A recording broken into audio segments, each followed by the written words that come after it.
What up, everybody? We're back. Lorenzo's still gone, sadly. Gone but not forgotten. He's about to be, but not yet. We love him. He's the L in L&C. I'm, of course, Christian. This is our podcast where we talk to just about everybody. We talk to authors. We talk to members of our community here in the DMV, DC, Maryland, Virginia. We kind of split the difference between both ends. I'm the Virginia end, he's the Maryland end, and we touch tips in DC.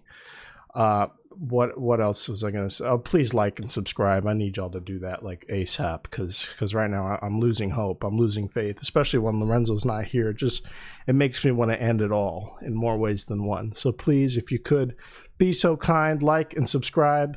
But the people we talk to, I think, first and foremost, are comedians. Today's guest is one of the best performers in our area. He walks into a room, lights it up, lights the stage on fire, and he leaves a lot of work to do for the rest of us trying to follow him.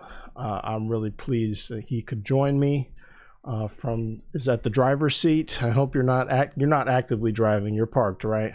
Driver's seat, but I'm parked. You're in park, okay. Mr. Ace Jackson is here on the podcast, y'all. What's up, Ace? What's going on, Christian? Hey, first of all, thank you for the introduction, and thank you for allowing me to be a part of the podcast. This is amazing. It's a great time.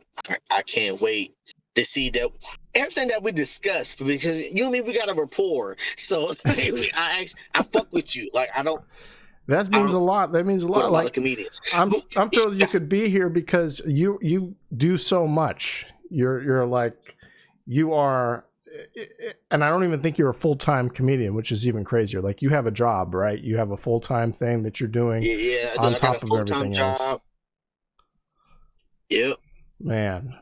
I work for Northern Virginia Food Rescue, and we pretty much feed all of Prince William County. So Manassas, Woodbridge, Dumfries, Triangle, we feed all of them.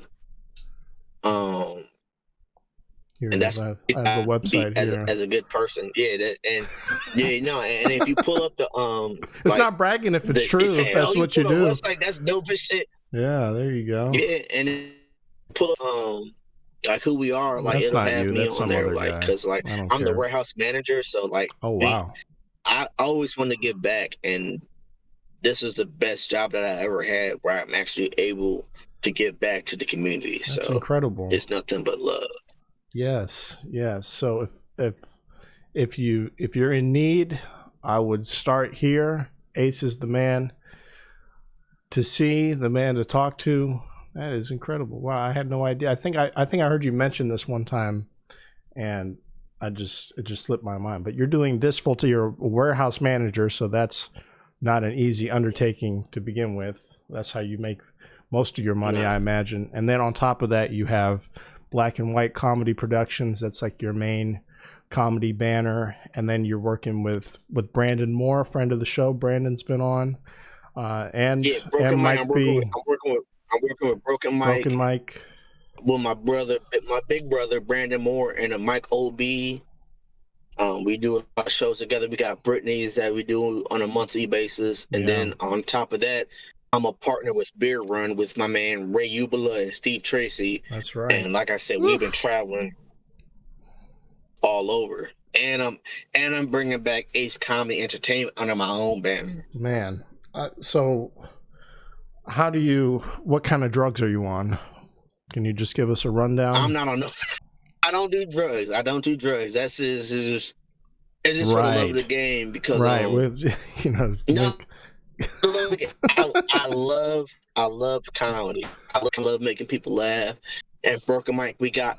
I mean, like Mike O.B. He has DC Comedy Loft, and then we all got Brittany's out in Woodbridge that we do a show at like every third Saturday. Make sure you check that out. And then with Black and White, I got Hog Shack, which we do the open mic every Wednesday. Right. And then every third Friday we have a showcase. And then with Beer Run, all all up and down the East Coast. Like we legit beer running out alone. My man Ray and Steve, we done over 100 showcases just with them.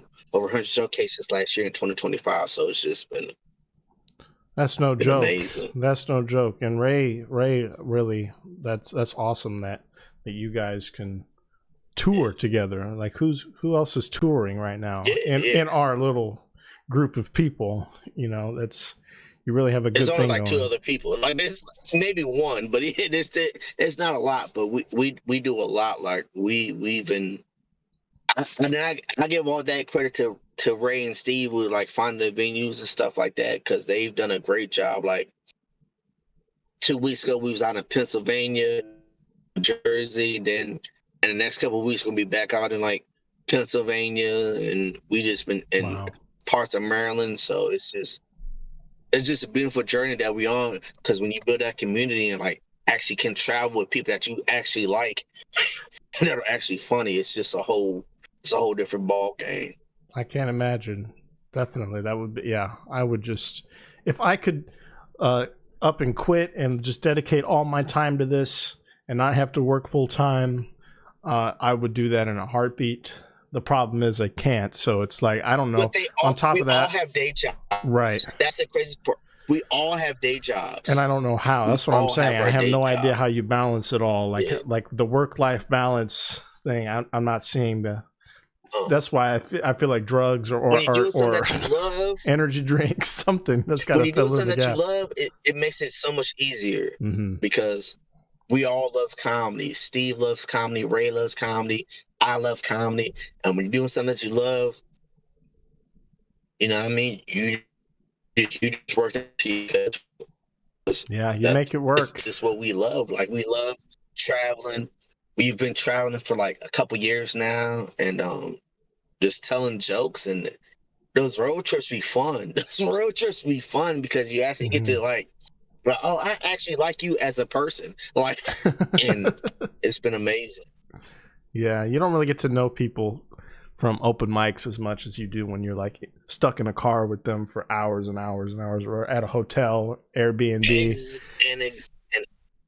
Exactly, and that's how I know I really do love Ray, and I do love Steve, because we did a show in Massachusetts, and it was 10 hours. It was a 10-hour car ride. Man, and I was like, I really do like these guys. I really do like these fellas. I like them, like, genuinely. Like, they are my friends. Outside of comedy, we would still be friends. How are they it's amazing. How are they as drivers? Would you say that are they safe drivers, or do they make you?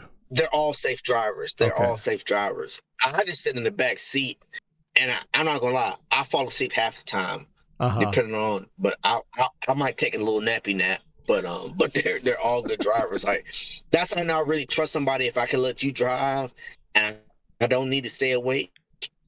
Yeah, that's how I know you're a good driver. Right, yeah. right. You feel safe. That's great. I can't wait. I can't wait for something like that. I'm living vicariously through you, and so many other people are, when they see you guys out there on the road, out there. Hitting spots, it's remarkable. And then that you hold down your job too. I'll say it again. I've said it probably 5 times now. It's unbelievable. Quite frankly, I don't believe you. And I'm gonna look for a picture of you on this website. And until then, I'm not gonna believe that you got a full-time job with a lot of responsibility. Oh, that's crazy. I think it's under like About Us. I think it's under About Us. We'll find it. I think so. Or like contact a team or something like that. It might be. I'm not in charge of the website. Yeah. I'm just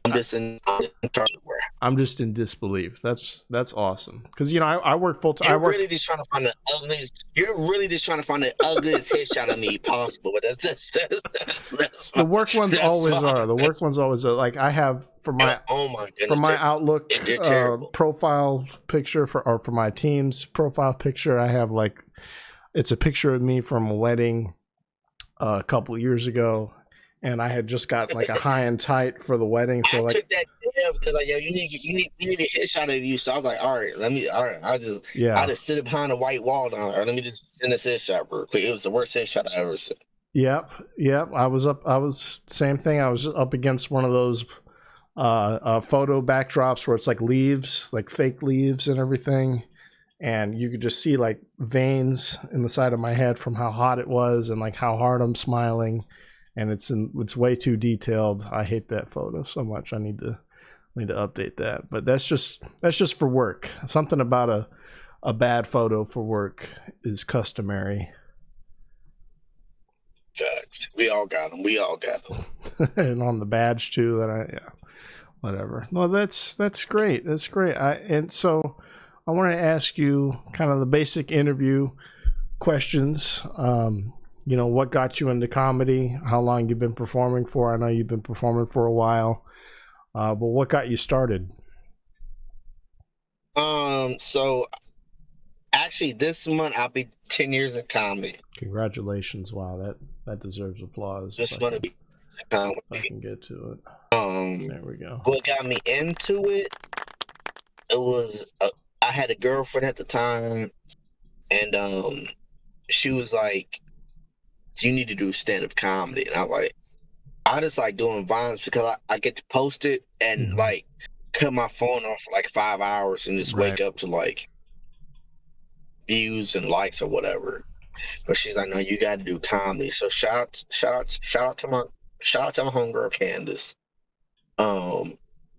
Shout out Candace. And she made me do an open mic, and I did my first open mic out in a place in Alexandria, where I'm from.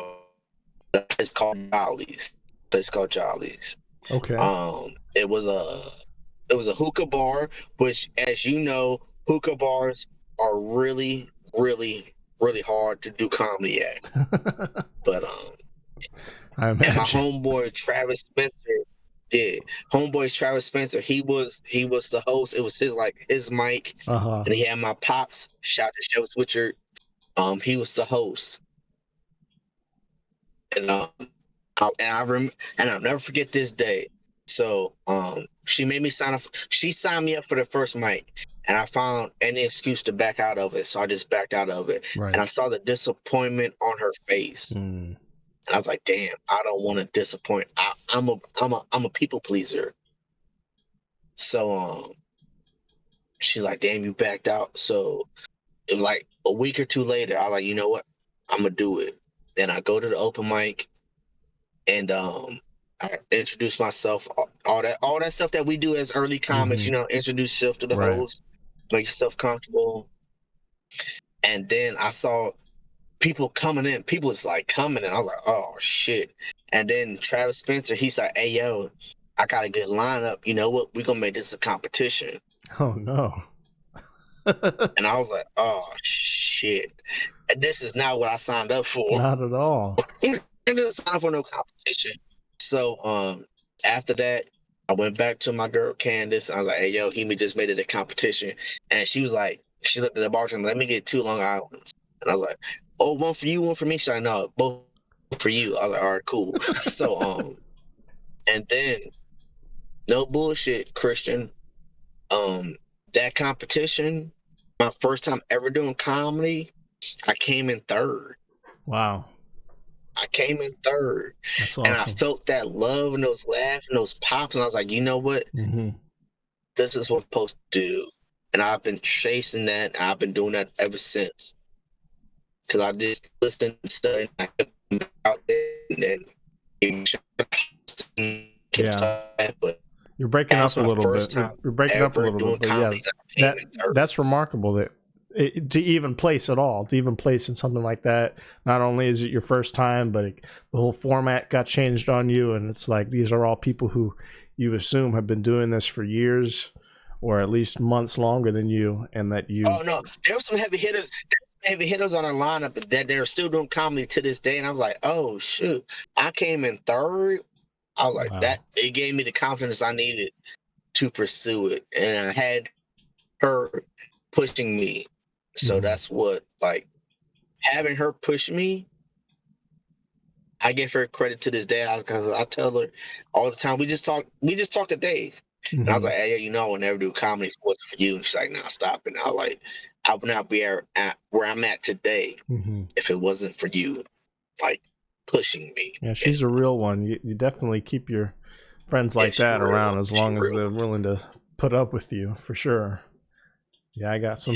Yeah, We all have people like that. I feel like especially on the days where you want to quit, on the days where you're burning out, especially someone like you who's doing like 10 things already. I'm sure there's days where you want to just put it down, walk away, come back when you feel like it. But there's people that ask, when's your next show? Or you're still doing comedy, right? I remember that contest, your very first time that we went to, and how great you were. Like, you're still doing it, right? It's those people who keep tabs on it, and that's what motivates me as well. That's kind of, because without any, because you've been doing it for how long, Steve? For me, 3 years.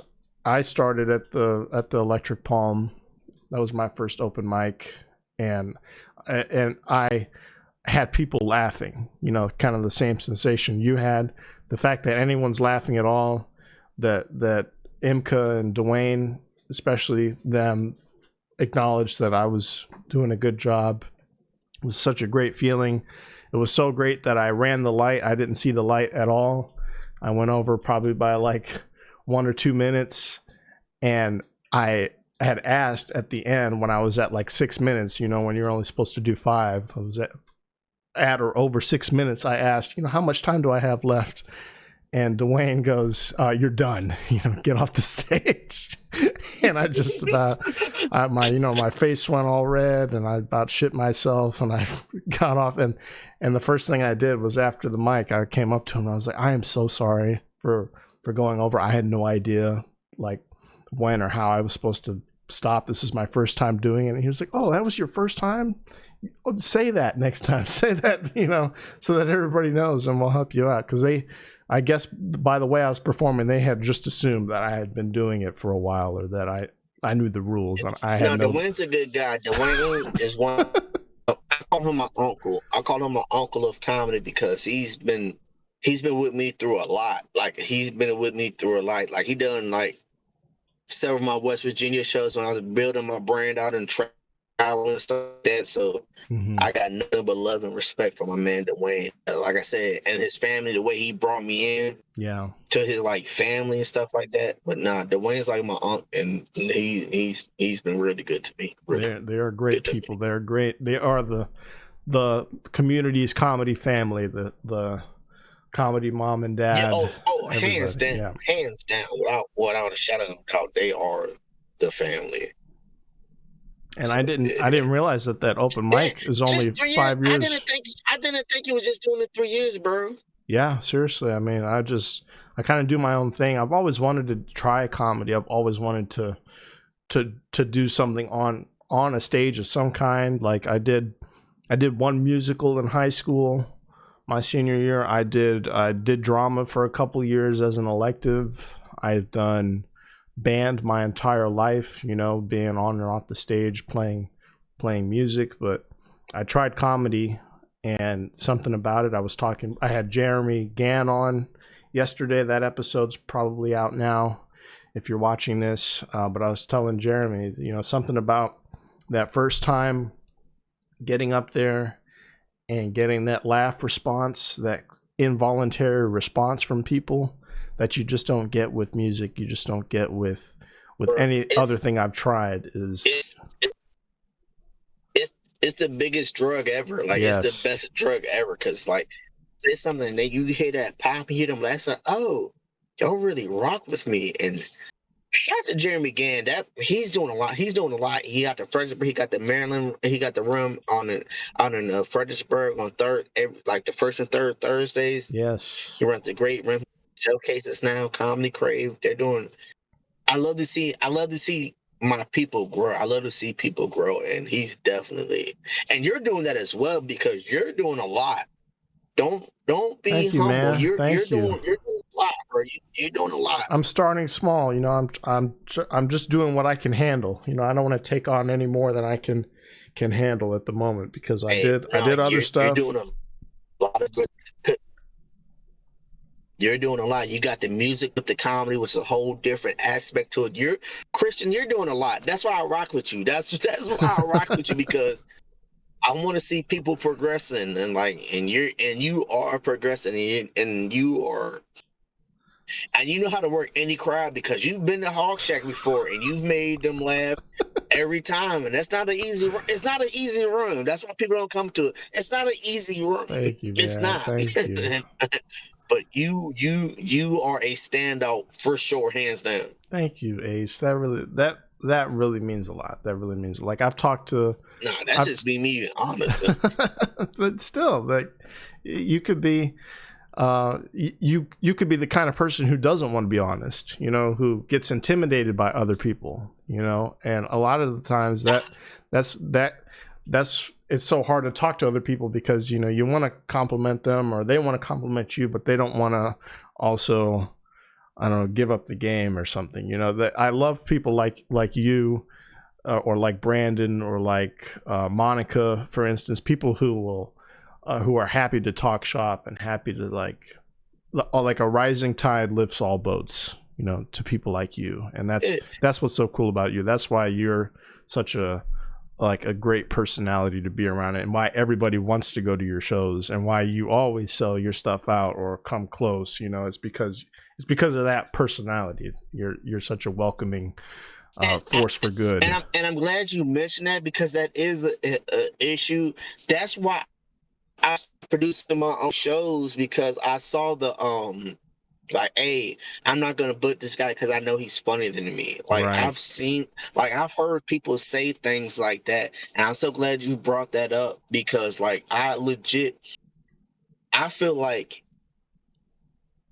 my legacy will be like, hey yo, Ace put me on, or he gave me a headliner spot, or he, you know what I mean, like he showed love, and like that's what I want my legacy to be. Like, how many people I don't care about me. I care about how people actually help and get like spots, they care about what you're doing, stuff like that. Right. And right.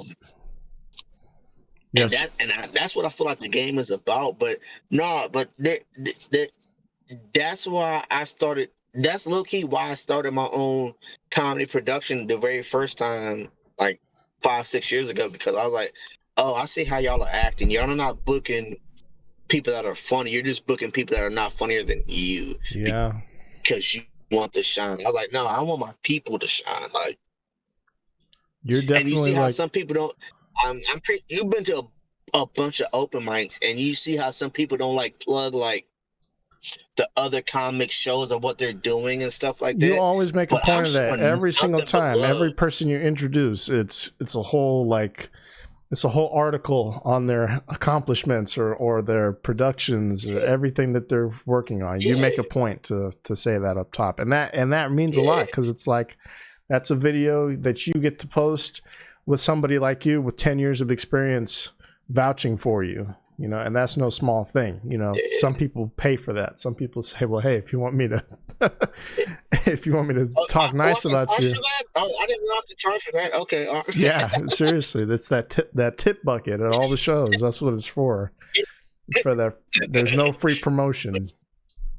No, man. I tell you what. No, I just want to, I love building people up. Like, that's, and I think it comes from me, like doing like, being like, every job I've had, I've been a supervisor, like, role. So this comes naturally. Like, I want to build people up. Like, I don't care if you're funnier than me. I just want you to get that shine. If I can let you get that shine at my mic, why not? Why not? Like, I don't see the issue with that. Because what's the saying go? Like, iron sharpens iron, or steel sharpens steel's. Like, if I see you crush, that's gonna make me go really hard. And I've seen you, Christian, I've seen you crush Hog Shack at an open mic when they're not paying love to nobody, but then you go on stage and I'm like, oh, okay, I got y'all a little bit harder now. Christian making me work tonight. But I love that feeling, because that brings out the best in me. Like, I see Christian, you crush. Oh man, so you're gonna make me blush already. We're not even 20 minutes in or whatever. Bro, you crush. And you're you. That's what I love. I love people that are them, because I am me. I'm unapologetic. I'm me on stage. Like, I'm gonna talk about what I want to talk about. I'm gonna talk about racism at a bar at a barbecue spot in front of a bunch of white people, and I'm Yeah, gonna make because them why laugh. not? Like, Why not? If it's you're funny, it's funny. unapologetic for you, and that's why I feel like that's why I rock with you so much. Thank you, man. Funny doesn't Because you're discriminate. you, That's what's so cool about this thing is anybody will laugh if it's funny. Anybody, it will resonate with you. It'll allow people to think about things differently than they did before. I'm sure there's been plenty of I'll say closed-minded individuals at Hog Shack who I show up and I'm probably the one openly gay person in their life, or that they're willing to listen to because I made them laugh before. They might not agree with my lifestyle or with my political affiliation, because I talk about that sometimes too, but it's like if they laugh, then that's my way in, that to say like, hey, I'm a person, people like me are also people, and consider that moving forward, and it's not always about having a soapbox. You can make people that's the joy of the comedy. You can make people that outside of comedy you probably wouldn't talk to them, but you can make them laugh, and then afterwards they come and talk to you. Like, there's been so many times I seen you get off stage and I'm like, yo, and they're like, yo, that boy, he funny as shit. I was like, yeah, I know. that's why he's here. He's fucking funny. And then because you could tell I'm a student of comedy. I listen to nothing but comedy podcasts and comedy specials. Like, I love comedy. Mm-hmm. And I can see who's like not really in love with it, and I can see who's just trying to like, oh, this is just a hobby, and just a side those thing. are people that fall off in like 3 months or so. Right. So I'm like, but nah, to see you come up there and tell your jokes, and like you said, the whole crowd may not agree with, but they're still laughing because comedy's universal. Comedy is universal. And to make the people laugh, that's all that matters. It's nothing else matters. We're just come there to share our stories, and you're unique. I'm gonna give you your flowers right now, Christian, because you're unique. I haven't heard nobody else talk like you do.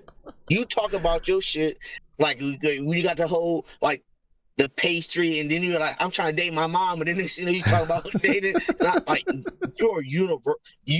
It is funny, hands down, no matter what you are, and that's why I love comedy, because it brings everybody together. Yeah, and that's why I love it when you tell me you come to the mic. Okay, we're gonna have a good night. Chris is on the mic. All right, bet you get extra time.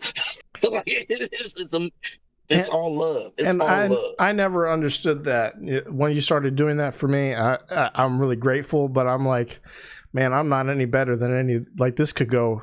Like, the fact that it's gone well most of the time is just like I look at that, I'm like, that was pure luck. I'm having fun. But when you started being like, hey, you want to do a little more time? I'm like, in my head, I'm like, no, but I don't want to say no because I only came here prepared for a certain amount of stuff. I see the potential. Like, I'm all about helping people get to the next level. That's when I want my legacy to be. When I'm dead and gone, he gave me 10 minutes at the open mic or whatever it may be. But he saw something in me and he showed me nothing but love. That's when I'm on. That's a real student of the game, when you want to see other people do better, progress, and all that other good stuff. But it's all love, and you've been nothing but supportive. You share the pictures, you know what I mean? You promote it and stuff like that. And again, we can all eat. There's a lot of venues we can all eat. Yes. This doesn't need to be like a crab in a barrel situation. Not at all. When it comes to comedy and like the DMV area, we can all eat and all be happy, and that's been my whole motto since day one. Like, yeah. And I do that, and M. Fisk taught me that too, of just like photos, tagging everybody all the time on the story. Doesn't matter how good or bad it looks. Just get it out there, because the more you just put out there on Instagram, on Facebook, on TikTok or Vine, in your case, back in the day, it's like that stuff, that's the only way people are going to find it. And the people you're tagging will appreciate it. If they don't, they message you, they tell you, take that shit down right now. My wife doesn't know I was there last night, and you handle that. But I'm always, especially because I know how much work goes into this. It's not as simple as once a week. Whatever you're doing that's once a week is easily taken up like 3 times that amount of effort and energy just in your own mind, because you're having to shuffle everything around just to accommodate this one thing, or in my case, I would drive to DC every Wednesday night with speakers and equipment and all this bullshit for a free open mic that's supposed to last 2 hours but ends up lasting like 4 hours, and I got to break it all down and drive all the way another hour and a half back home, and it's just I was like killing myself to do this thing, and I was doing it because, like you said, because I loved it so much, and because I do love it so much, because that is the drug that was sustaining me. Was like, okay, even if people aren't laughing at me, even if I'm not even getting as much out of this personally, I am so thrilled to be able to provide a platform for all these amazing people who are developing. Emcee, like you said, shout out to Emcee, yo. She a real one. I yes, love what she's doing. I love everything she's doing her thing. She's doing her thing, and I love to see other people win. Like, I love to see other people win. She took me under her wing when she didn't have to. Like you said, everybody can eat. She's one of those people who will once when you're in her corner, she's in your corner 110%. Yeah. Anything you need, she's there at the drop of a hat. She is like a profound individual. And Fisk, she's like my sister, or she'll always call me baby, but I think of her more of like a sister, because we're always there for each other, But no, I love because I came to that because of you, the fat piece. I came to that because of you. Oh yeah. And then I met her, and then she showed me love, and I was like, damn. Yeah. There's actually love out here. And I'll tell you what, you want to get even crazier, then, full circle. I met her because of Brandon's mic at what's the place that had like the school bus in it at the bar? You know what I'm talking about? What was that? What was the name of that? No, in DC. It was a broken mic, open mic. Oh, Shenanigans? Was it Shenanigans? I don't think it was Shenanigans. No, it was the bar literally had a school bus as the bar, like inside the building. So if you never went there, it's okay. But it was a broken mic thing. So I met M at a broken mic with Mike B was there, Brandon was there, Tommy Taylor Jr. was there, all kinds of people, and M was just one of the people going up, and she tapped me after. She was like, "You're really funny. Hey, would come to this other open mic right after this at a Dirty Water bar," and that was Adam's bomb, Adam Lax, and we went right over there, and that was a crazy experience I never would have had if M didn't take me along with her. And Lorenzo was there too. We were both in DC that night. It was called Trustees. I think that was the name of the bar. It was called Trustees. I don't know if it's even still around. I don't think I've ever made it over there. Yeah, they don't do the show anymore, and I think the bar may have even closed. But it was like that night, because I had maybe been doing stand up for, I think, like only a few months at that point. But that night, if I hadn't like tied one on and gone from that spot to the next spot, I probably would have had a totally different trajectory, because again, that's when I met M, and she brought me into her production, Cheers Comedy, and we started doing shows together. Probably like a couple months after that, we started doing all types of stuff together. Yo, that's awesome. I got a great Brandon Moore story. I call him my big bro, because I love him. That's my guy. That's my guy. Even if we weren't on comedy together, that's my bro.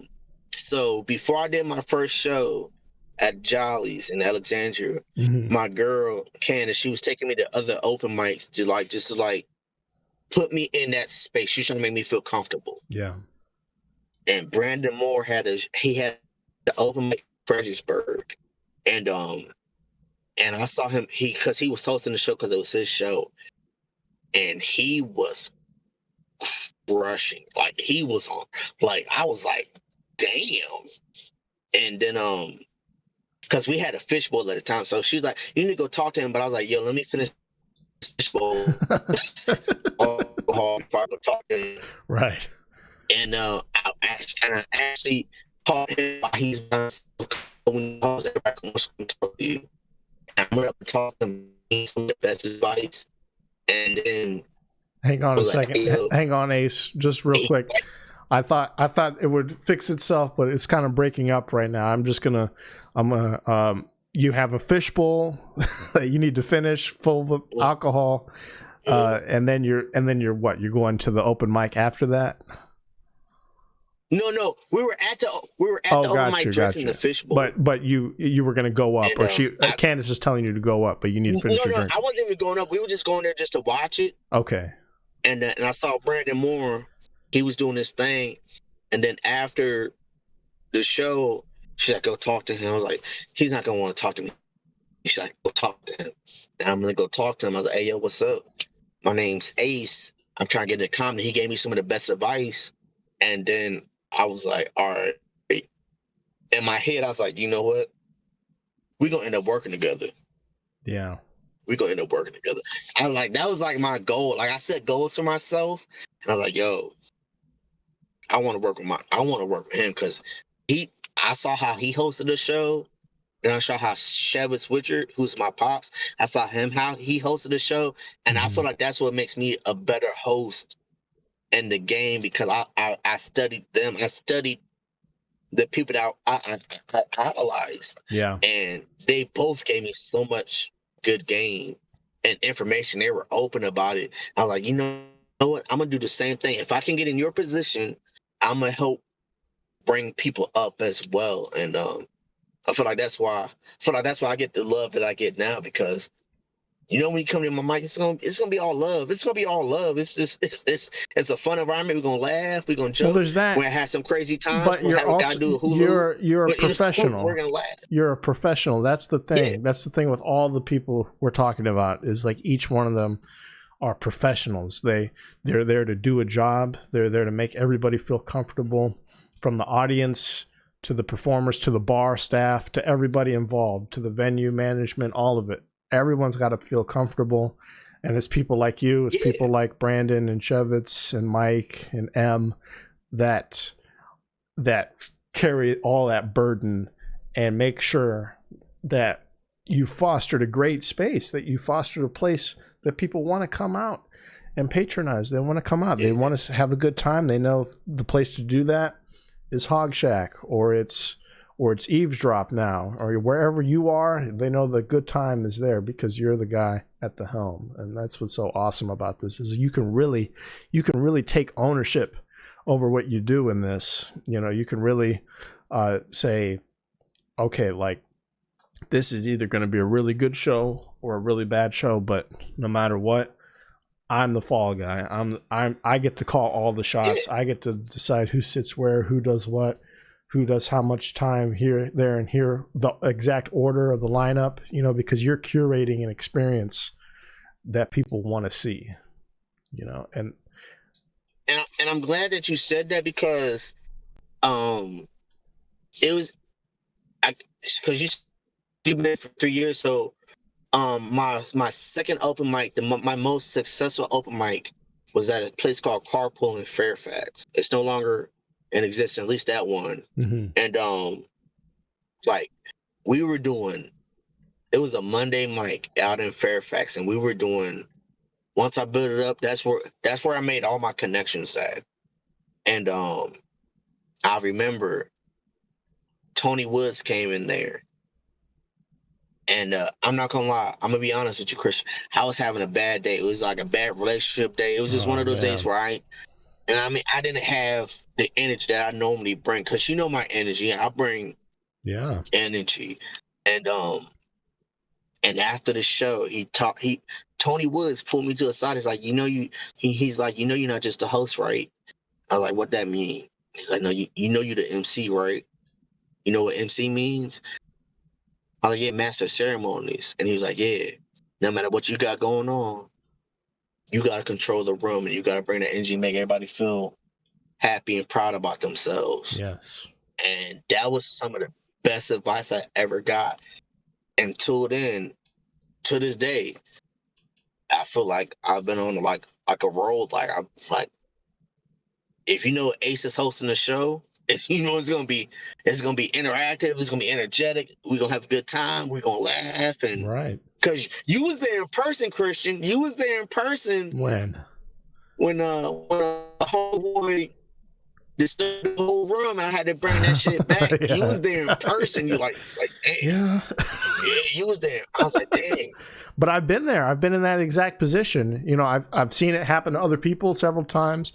That night I was talking about at Trusty's, and then right after that we went to Dirty Water Bar, which is crazy that that's the name of a bar. That place is definitely closed now, because that you shouldn't be naming your business Dirty anything. I don't want to be there. Or they named it RGK, whatever. What is something, something else, please.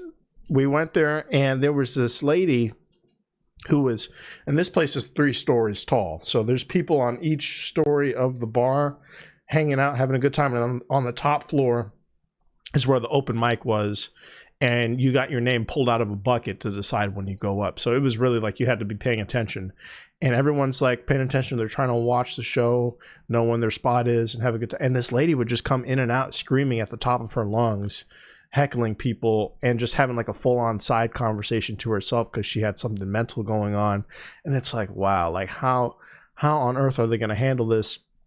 And Angel Penn was hosting, and you know Angel, he's the same thing. He almost has his own character when he's hosting. He's like he knows how to turn it on to be the host. And every time he went up, he would like address this lady kind of indirectly and make everybody laugh in the process, and make her laugh, not realizing she was laughing at herself, you know, and then that would bring everybody back and make everybody feel comfortable again until the next person goes up, and then she interrupts them, and it kind of dips down again to the point where they had to kick her out. But, you know, it's all about that. It's all about when you're the host, when you're organizing it and hosting it, you gotta steer the ship. You gotta make judgment calls. You're like, at what point do I need to, you know, put hands on this person hypothetically, you know, and get them the fuck out of here? Or can we work with them? Can we, you know, it's like a daycare almost at times, because there's people of all mental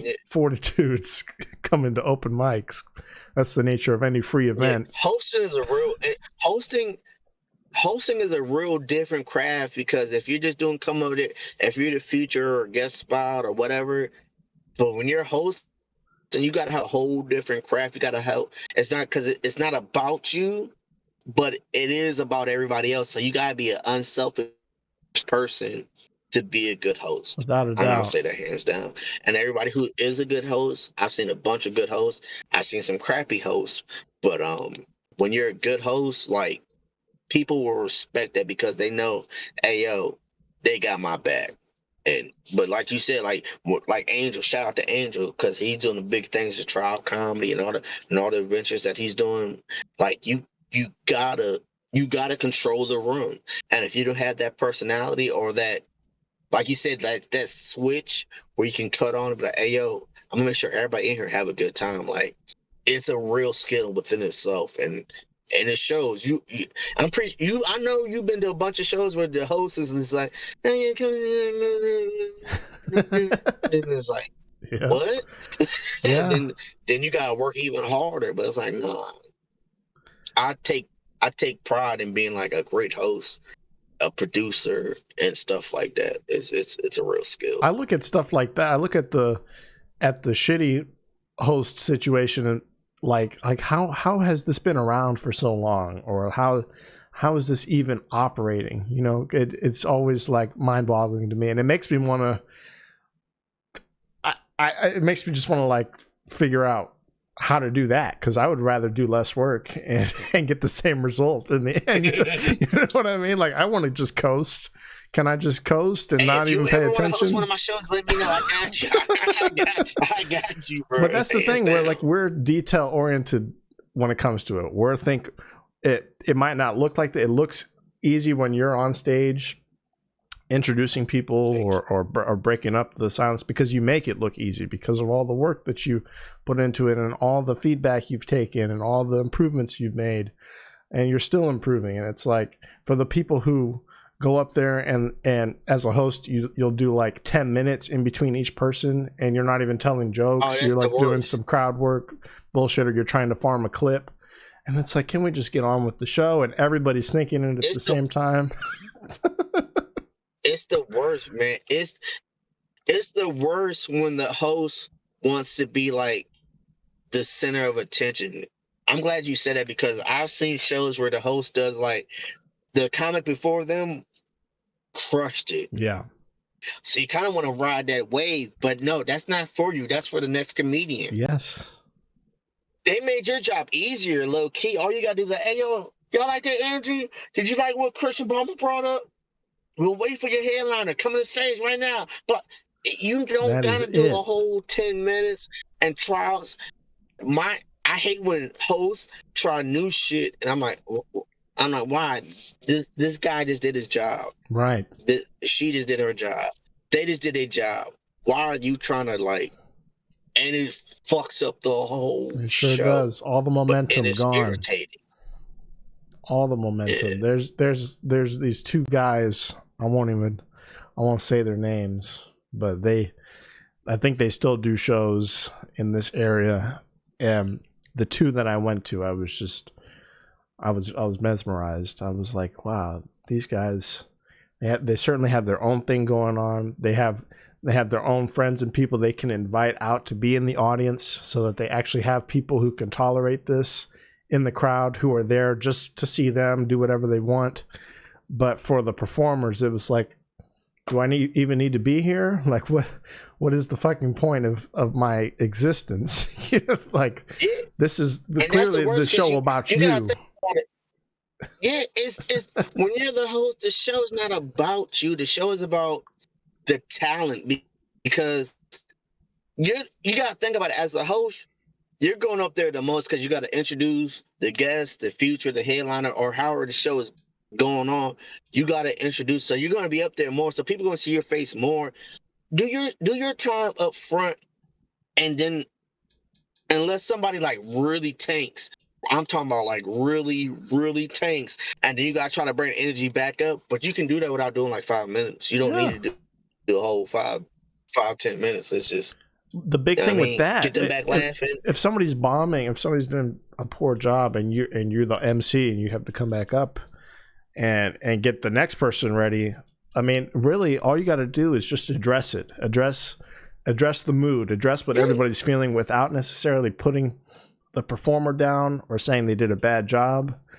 Like, even if you go up there and you're like, well, that was something, they did their best, we're all here to try new things, and this is comedy, anything can happen. One more time for them, make some noise. They did their thing, and even if that's a little pointed, that's still like, that's the best you can do to say, hey, I get what everybody's feeling. Let's move on. That we got plenty in the store. Anything can happen. That's the magic of this. And you keep the ship going. You keep the train moving. You just gotta keep it rolling. I'm glad you said that, because I've seen so many hosts like just like crap on all the other comics that came on before, even if they did good or bad, and they'll crap on them to like try to make themselves look bigger. It's like, why are you gonna sell someone else out? You're like, a narcissist. Like that's for your own ego. It's like, it doesn't help either. It doesn't help you, because at the end of the day, these people are these performers are people, and they all talk. They all are gonna go tell everybody that you're a piece of shit, that you're a dickhead, and work with this person at your own risk, because they think they're they think they're hot shit, and all they do is host. All they do is fill a room with people and cater to them, and not actually, like you said, what you try to do as a producer, as a host, is curate an experience that people want to return to. And that's everybody. You want everybody to want to return. You want the bar person to want to return to work that night, not to want to take off because it's comedy night. You want the performers to take a bunch of pictures and videos and tag you and tag everybody because of what a good time they had. You don't want them to resent you because you shit on them in the middle of what was supposed to be their performance or their 5 minutes of spotlight or whatever it is. And the people who disregard that, it's just like exactly what you said. It's narcissism, it's ego, it's maybe they're not good enough of a performer that as soon as they get an opportunity to like bash someone else, they take it. And that's never cool. The people who do that, I immediately I'll unfollow them and I'll just never speak to them again. Or if they message me, they're already blocked, and it's like I'll just never hear from them again because I don't want to. Because I'm glad you brought that up. I'm glad you mentioned that point about because you know how many bar regulars at Hog Shack come back every Wednesday and they even know now they feel like they're a part of the show. They're like, hey, I'm gonna drink my drink. I'm gonna have my time. I'm gonna pay attention. I'm gonna laugh. But you gotta understand, as a business exploit, you wanna get new customers, and you wanna keep those regulars, and that's what kept me afloat at Hog Shack.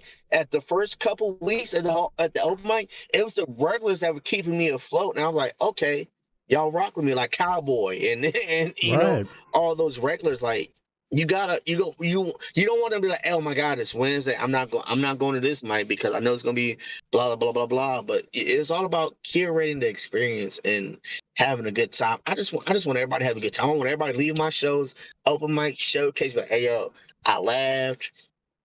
Somebody may have blew a whistle, but you know what I mean. We were all in this together. You know what I mean? It's all love. Rule of thumb.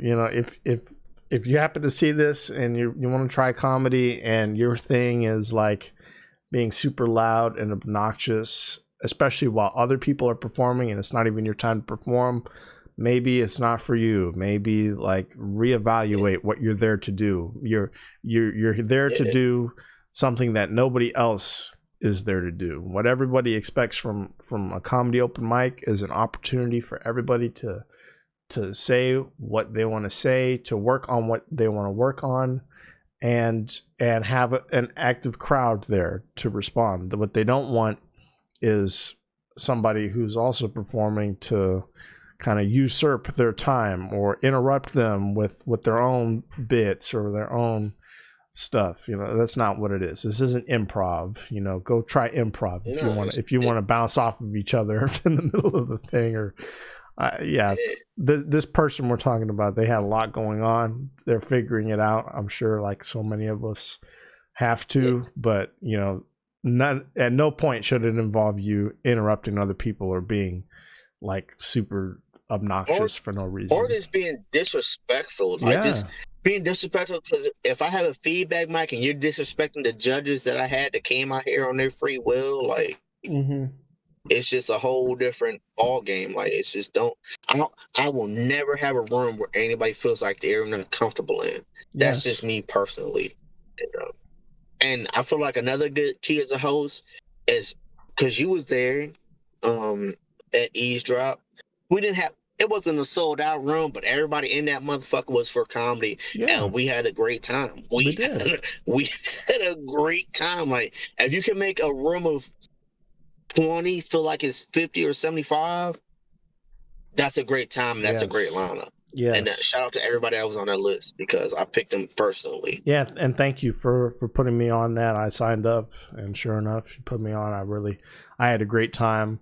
And I apologize. Last week something was happening. I don't know. I was just out of it all last week, especially with the truth socials and everything happening all at once. I was just I couldn't tell. I was dead tired. And so part of that. I could not tell. You did. part of that is I'll channel that energy into what I'll do in my set. Is like if I'm feeling angry or upset, I'll probably look a little more angry or upset, and I'll try to make that funny. But still, like if I don't think you got an angry bone in your body, Christian. I don't think you got an angry bone in your body. Oh, look, well, let me tell like you, the nicest guy, man. if we ever have a car ride, Like. if we ever have a car ride, it might come out. You might see some of the deep-seated anger I have at some people or some things, especially on the road. That's when I feel like a lot of the jokes I'm working on or that I write about are driving related because of how many fucking idiots piss me off when I'm driving, but that I'm an angry person without a doubt. Like I have something inside of me that says do not fuck with me. I have resting bitch face all the time. We were talking about Angel earlier. Angel came up to me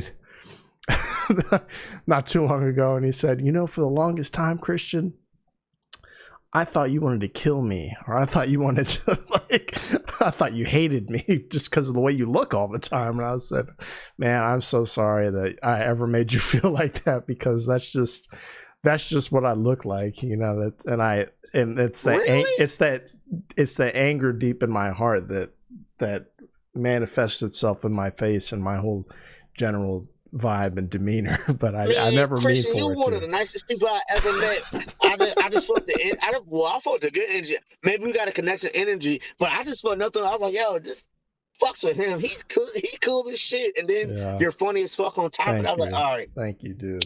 Let's go. But see, you're nice. You're nice, and you make that known. Especially when you're hosting. But like even like off hours, when we're all off the clock, like you're very personable. You want to come up, say hi to everybody. You make a point to talk to everybody and shake their hand and tell them what a good job they did, or tell them, thank them for being there at all and for promoting it. Like you do that. Like me, I have this anxiety or something, that sounds gay. I'm sorry. I just don't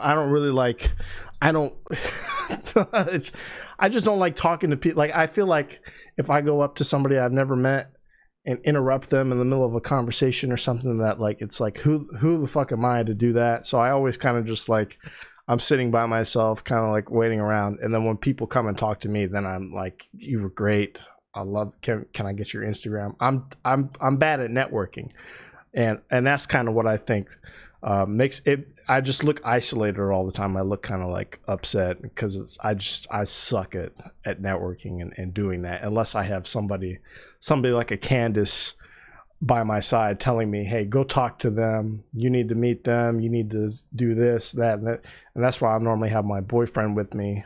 He's playing games right now, but he's the networking, political minded guy who wants to like. I'm gonna tell you a secret. I'm gonna tell you a secret right now, Christian.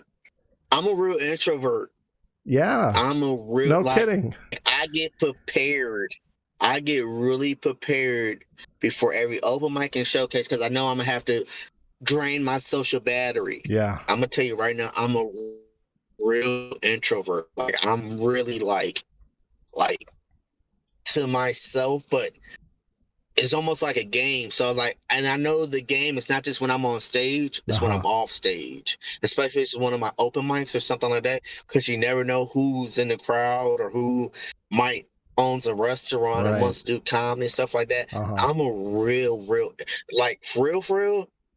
If we wasn't doing this podcast right now, I'll be in my crib just playing video games. Same just here. By myself. And not even playing online, just playing the computer. Like I'm a real introvert. Like I really do like to be by myself. I gotta really work to like cut that switch and like cut on. But I appreciate you noticing the table touches and all that other stuff but not it's a lot of work. That is so. It's a lot of on your social battery. It's like when you say it out loud, I can totally see it. But everything before right now, before you saying that, I would have had no idea. And that shows, like your dedication to making it happen, to acknowledging, yeah, this is where I'm lacking. But like you have put in enough effort and then some to make somebody like me just on face value go like, hey, he's the guy. He is the what do you call it? Like he's the mover, the shaker. You know, he's always cooking something, and he's so personable at the same time. You know, like I didn't want this whole we've been going for an hour now. I didn't want this whole thing to be us like glazing each other up constantly, like back and forth. But part of this podcast, we like a Krispy Kreme donuts right now. We some Krispy Kreme donuts, but like I said, it's all love, hot baby. and ready. I like to give my people their flowers, and you've been good to me. You've come to so many open mics. We've done so many showcases together. I just like to show people love and stuff like that because that's. Thank you, bro. That really means a lot. It really means a lot. Like, why not? I'm not. You know what I'm saying? And it goes both ways too. That's definitely everything you've ever gone to that I've been at. Like, what's up, Ace? How's it going? We will dap each other up because you know, that's the way I operate. When I know somebody, when I've already met them, then all that sort of social anxiety stuff goes out the window, and I can relax a little bit, you know. And that's what's so cool is that I've gotten to know you. But I was saying that part of what this podcast is for me now, especially having on all these comedians and people like I had Jeremy on the other night, Joe Bacino came back on. Usually the first time somebody comes on, it's just like us having like a real conversation that we just don't get to have when we're at a show together because we're waiting to go up or we got things to do the next day. You know, we might only get to talk for 15 minutes at a time, you know, and it's all divided up by just when we cross paths, you know. But like this is what's cool about this is not only is it like a cool time capsule to look back at and be like, here's where we were in April of 2026, you know, in our careers or in our on our lives, but also it's like I got to really have a genuine conversation with you for in a really an unlimited amount of time. You know, I like to keep it short for the audience so that they stick around and subscribe and all that. But it's like, when do we get time like this to really just sit and talk about the craft and about all the work that goes into it, and then at the same time give each other those flowers that you're talking about, you know? So that's what I like about doing this. That's been the most rewarding part of comedy is the audience response, the response from your peers that you get, that I can even call somebody like you a peer is unimaginable because of how outstanding you are as a professional, as a performer. You check all the boxes, dude. Like you're putting in the work, capital W work at all times, and it shows, and it's I hope it's paying off for you. I hope you get a lot of tips. It's definitely paying off. It's definitely paying off. I have no complaints. It's definitely paying off. Good. It's paying off. Good.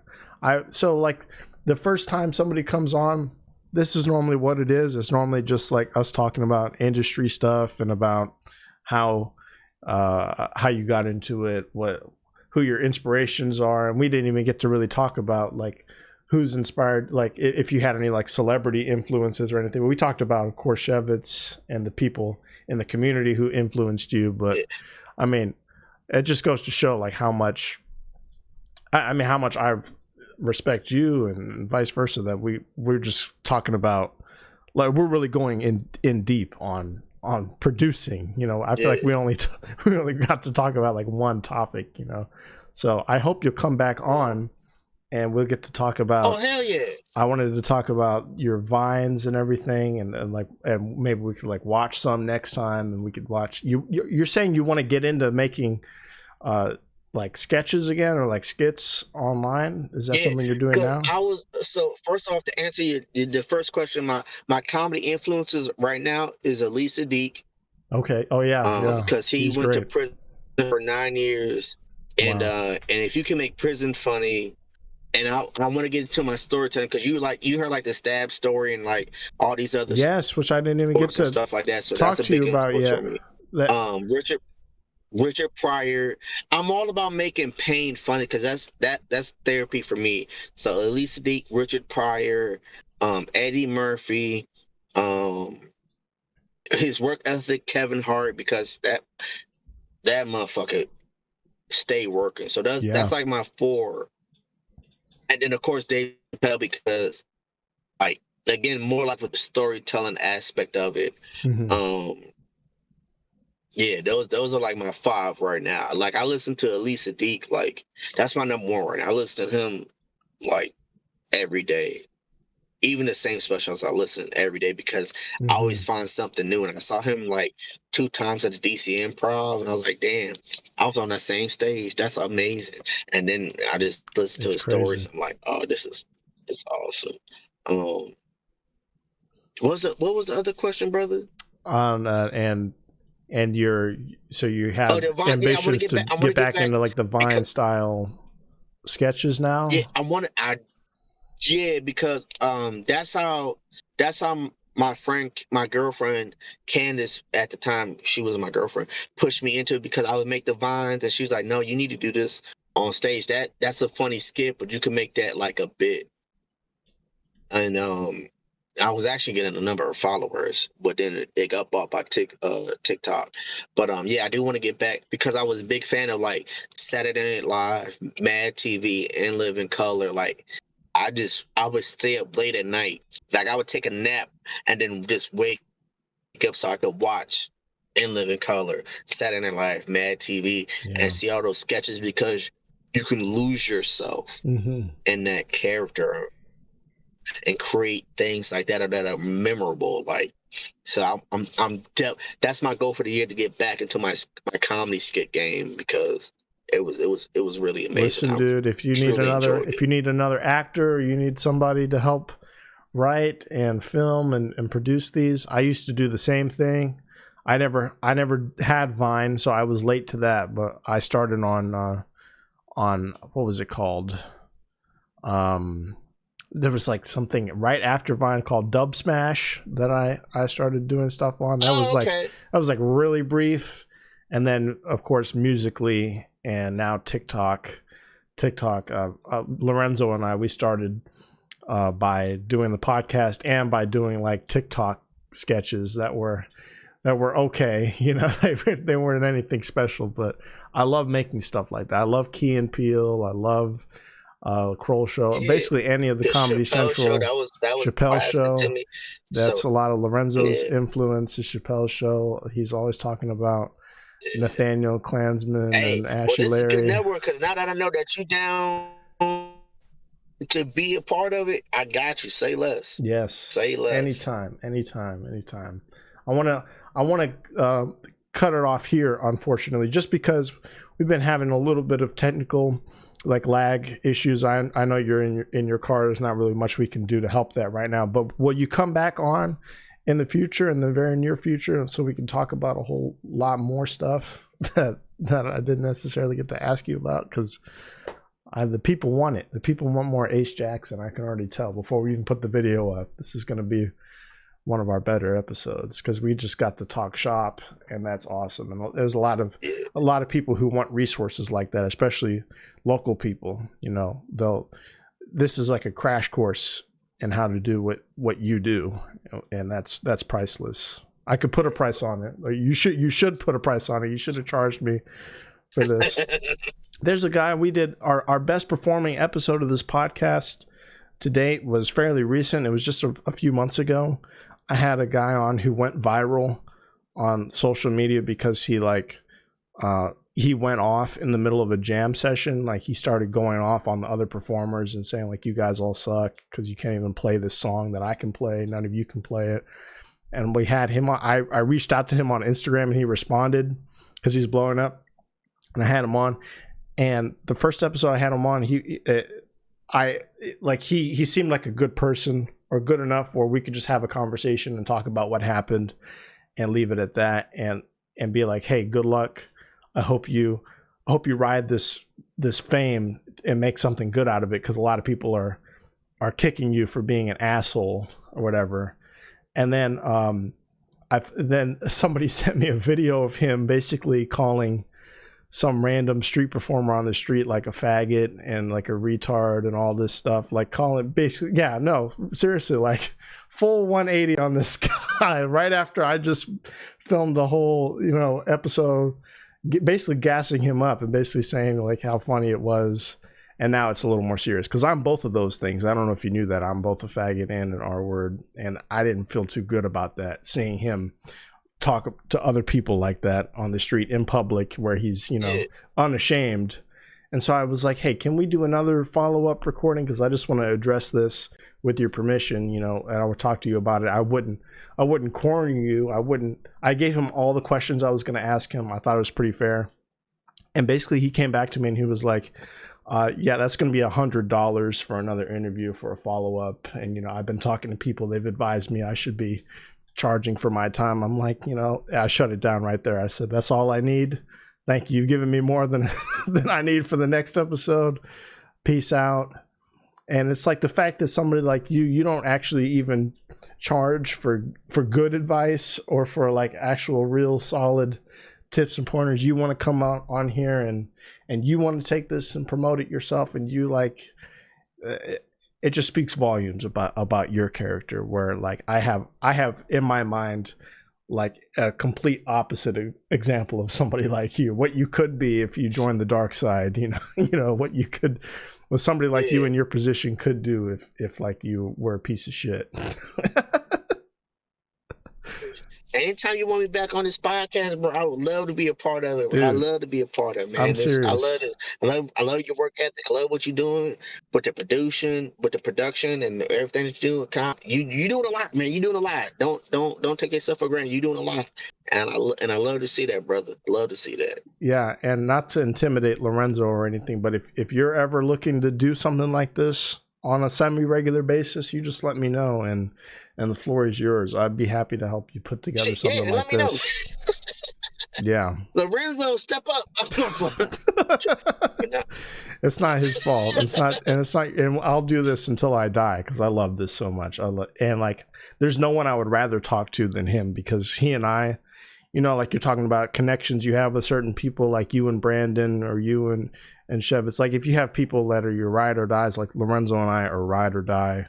We're locked in. We're family. Like we might even be like blood related actually, because our families are from the same small town in Maryland. That's the black part in you. Yeah, seriously. Yeah. So like we might actually be cousins or relatives, and so we call each other cousin and everything. So I'll do this, like I said, until I die or until YouTube gets taken from us by the next fascist government or whatever, and we no longer are able to create shit. Anytime you want to guest, or guest host, whatever, let me know. Hey man, if I can help you, let me know, baby. I'm all in, baby. Always I'm all vice in. versa. Always goes both two-way street here on L&C. I'm gonna end it here, but before we do, please, anything you have coming up, I'm gonna pull up your Instagram here. I have Black and White Comedy Productions, all one word, on Instagram. Yes, everybody, please go follow that. It's soon to be Ace Jackson Comedy. Is that what it's? So it's still gonna be Black and White. Okay. I'm bringing back Ace Comedy Entertainment. I'm a producer with Broken Mike. That's what I do with Brandon Moore and my man Mike O.B. And then I'm like the third member of Beard Run Comedy with Ray Ubala and Steve Tracy. We just filmed our whole sets this past Saturday out at Elder Pines and out in Gaithersburg, Maryland. So Beard Run, Broken Mike, Black and White. We're all connected pretty much. So it's nothing but love, I'm bringing back Ace Comedy Entertainment. I got my first show actually this Thursday out in J&W's Fish and Biscuits out in Sterling I got Brandon Moore as the feature. I got my pop Chevy Switcher. He's the headliner. So, and then we're doing private events as well. So that's where we're starting to take that off. So yeah, please make sure y'all follow and show love. Yes, please, everybody, go follow Ace on all social media platforms. Go follow him. What's your Instagram handle? You proper, is it Ace? Ace _VA. There it is right here. Ace _VA. That's the first stop. And then everything else on down. Black and White Comedy Productions, Beer Run Comedy, Broken Mike. Go follow all of it, please. You will not be disappointed if you go to one of Ace's events. I promise you, you're going to laugh. You're going to have a great time. Also, the Bar With No Name, that's my man, Show Enough. We do the True or False. That's like our little, like, real segment. That's me, like, stepping my foot back into the real game, the True or False. Me and my man Trigger. So make sure you support the Bar with No Name. We're gonna be producing some content together, some more stuff like that. But yeah, it's all love. Show up, show out. You're gonna have a good time with Ace Jackson. Thank you for being here, man. If you're watching, please subscribe to the L&C Podcast. We have plenty of awesome comedians, people in the industry in our area coming on this month that you won't want to miss. So turn on notifications, have all that ready to go. Subscribe, comment, let us know what you think, how we can improve. I want to hear it all. And yeah, Ace, thank you so much, man. I'll keep saying it. It means a lot that you would come on our tiny little show here and talk to me. Man. I look forward to the next time. It's all love. I keep saying that. I gotta get that on the shirt or something. But yeah, it's all love. That's my catchphrase. But no, it's all love, man. You've been good to me. You're a real one. You keep it through and through. Every time I see you, it's nothing but love. So it's the least I can do. Thank you, man. Thank you. All right, everybody. That's the show. Catch us next episode. I think we're going to be talking to Chris Kenworthy next. I think I can say that, so that we have that to look forward to. I'm gonna be headlining Catamount April 18th. Oh, that's right. I'll be at Catamount April 18th. Yeah. Catamount Lounge. That's Chris Kenworthy's. Is that his spot? Is that like his venue straight up, or I guess it's just it's pretty much his spot. I mean, it's they got a couple other hands in there, but yeah, yes, I'm gonna be there April 18th, Saturday. I got Hannah Williams. She's gonna be my host. She's gonna host the show for me. We got a great lineup: Morgan Spencer, nice, Eddie Hoffman. It's going Daniel McFarland. It's gonna be a great lineup. Oh, yeah. And then I'm gonna close out the show doing like 45 minutes. Wow, I'll try to be there too, because that's come on, man. That's Front Royal, right? Front Royal. Yes, sir. A little far, but I'll make it for Ace's birthday. I'll try to make a little appearance. That's great, dude. That's great. So we'll talk to him about that in a few days. But in the meantime, hope you enjoyed today's episode. Like, comment, subscribe, all that good jazz. See you, everybody.